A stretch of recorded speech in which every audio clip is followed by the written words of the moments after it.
Chapter 17. I'll fight for you. I wondered that everyone was supporting her. No one was on our side. I thought of the 7 years and above Aro was to spend in prison if proven guilty, and I boiled the head. I knew Ava was in total fear according to the way I had harassed her. I knew she would not file a case against me. She feared me. With the time, I calmed down and spoke to Era, whom I told to call me Ivy. Her contact was on Aro's card. She came, smart as usual. I requested her to persuade her friend to withdraw the case from the police before issues went to court.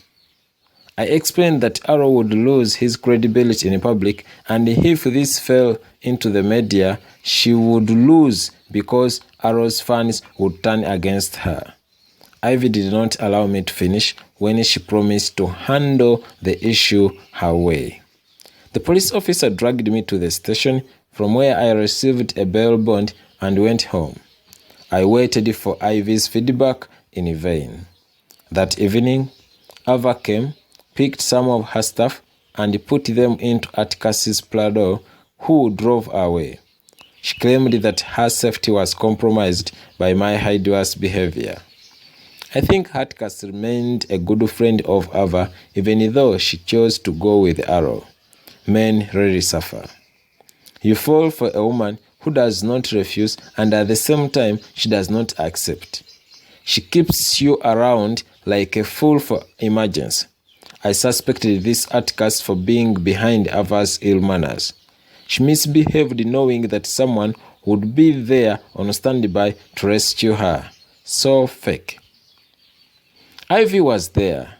She would have gone to her home, but went to Atticus. He was reasonably rich, with a nice-looking house around Kororo, a hill for the wealth class.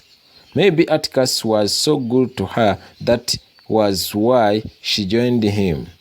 I am not sure whether Atticus knew that Ava had conceived. Maybe he was the one responsible. Whatever it was, Aro remained my concern. Days passed. Harper stayed in the hospital full-time, taking care of Aro. She welcomed whoever visited the patient as if she was his wife.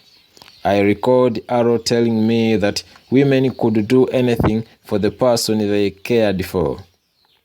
I thought it was a joke, but he was right. Harper would not be there. Maybe she too had issues with her husband. Did she have any? She was too beautiful to be single. I forgot one statement. For every woman a man yearns to get, there is another man running away from her.